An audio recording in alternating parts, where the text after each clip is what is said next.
दुनिया भर में मशहूर और बेस्ट सेलर किताब रिच डैड पुअर डैड की लोकप्रियता का अंदाजा आप इस बात से लगा सकते हैं कि साल 1997 में लिखी गई ये किताब आज भी धुआंधार बिकती है। 100 से ज़्यादा देशों में 50 से अधिक भाषाओं में ये किताब छप चुकी है। अब तक 4 करोड़ से ज़्यादा इसकी कॉपीज बिक चुकी हैं। Hello everyone and welcome back to our YouTube channel.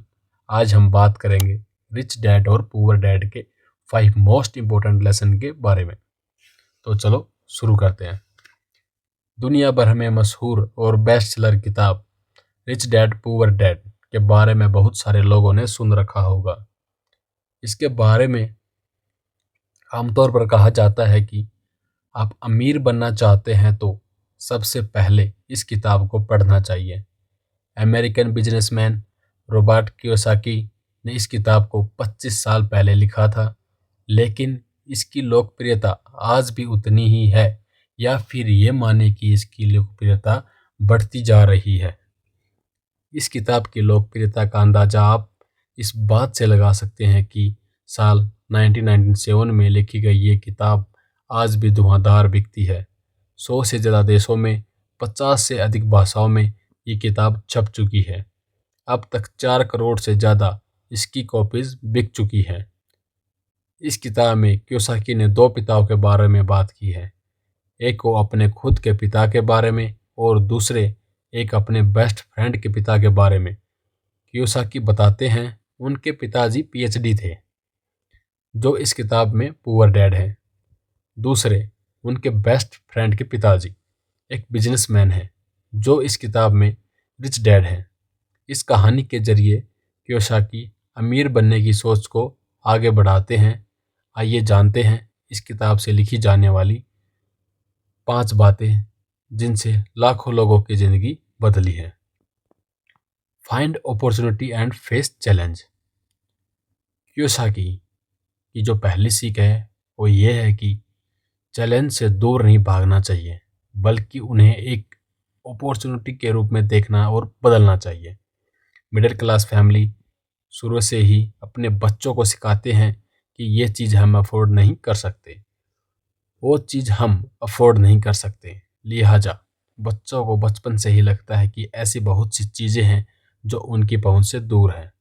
वही रिच फैमिली में बच्चों को सिखाया जाता है कि अगर उनको महंगी चीज़ चाहिए तो वो उसे कैसे अफोर्ड कर सकते हैं।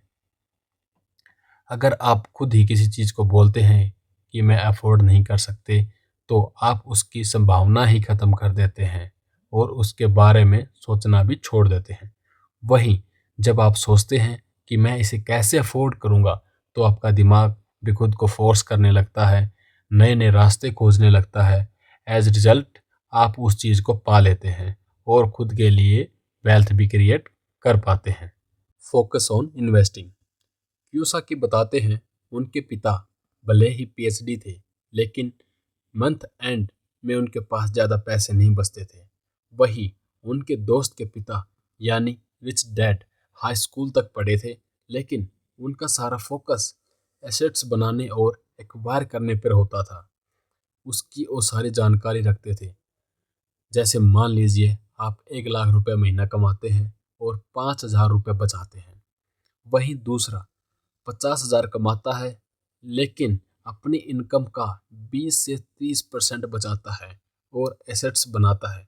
लॉन्ग टर्म में 50,000 कमाने वाले के पास वेल्थ ज़्यादा होगा, मतलब कमाने जितना ही ज़रूरी है बचत और उस बचत से वेल्थ क्रिएट करना। For example mutual fund, SIP, bonds and stocks. Learn to manage risk. तीसरी बात, ये किताब हमें सिखाती है कि रिस्क लेना ज़रूरी है। मिडिल क्लास फैमिली में बच्चों को रिस्क लेने से हमेशा मना किया जाता है। अगर बात पैसे की है तब तो बोला जाता है बिल्कुल रिस्क ना लें। कियोसाकी कहते हैं अगर आपको अमीर बनना है तो रिस्क लेना सीख लेना चाहिए। अगर आप वेल्थ क्रिएट करना चाहते हैं तो कैलकुलेटेड रिस्क लेना चाहिए। धीरे धीरे आप रिस्क मैनेजमेंट सीख जाते हैं। मिडिल क्लास फैमिली में नुकसान झेलने की क्षमता कम होती है, जबकि अमीर लोग घाटा भी झेल लेते हैं। अमीर लोग रिस्क लेकर गलतियां करते हैं और सीखते हैं, फिर उन गलतियों को कभी दोहराते नहीं हैं। Financial education is your greatest asset. हमें पर्सनल फाइनेंस के बारे में कम से कम 4 बेसिक बातें पता होनी चाहिए। Number 1, basic accounting. हम कंपनी के फाइनेंशियल स्टेटमेंट को पढ़ के समझ के इतनी एबिलिटी हमारे अंदर होनी चाहिए। इन्वेस्टिंग। इन्वेस्टिंग से हम अपने पैसों को इन्फ्लेशन से बचाकर मल्टीफोल्ड कर सकते हैं। फाइनेंशियल मार्केट्स के बेसिक रूल के बारे में पता होना चाहिए। टैक्स। टैक्स से संबंधित बातें हमें पता होनी चाहिए ताकि हम जो पैसा कमा रहे हैं उसे बचा सकें। कई बार ऐसा होता है कि कुछ लोग अमीर होते हैं लेकिन धीरे धीरे अपना पैसा गंवा देते हैं। इसकी बड़ी वजह होती है फाइनेंशियल एजुकेशन की नॉलेज ना होना। The rich make their money work for them. आप पूरा जीवन दूसरे के लिए काम करके यानी नौकरी करके वेल्थ क्रिएट नहीं कर पाते।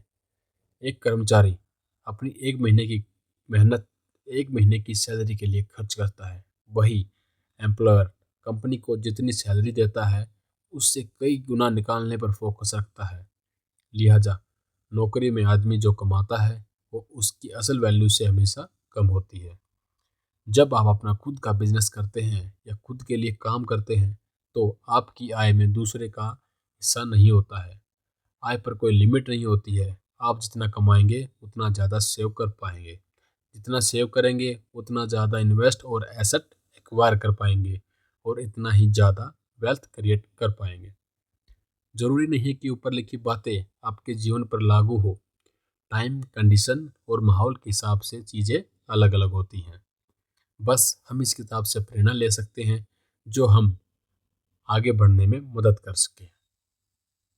अगर आपको ये वीडियो इन्फॉर्मेटिव लगी हो तो कृपया लाइक, शेयर और सब्सक्राइब करना ना भूलें। Thanks for watching and we will see you in the next video.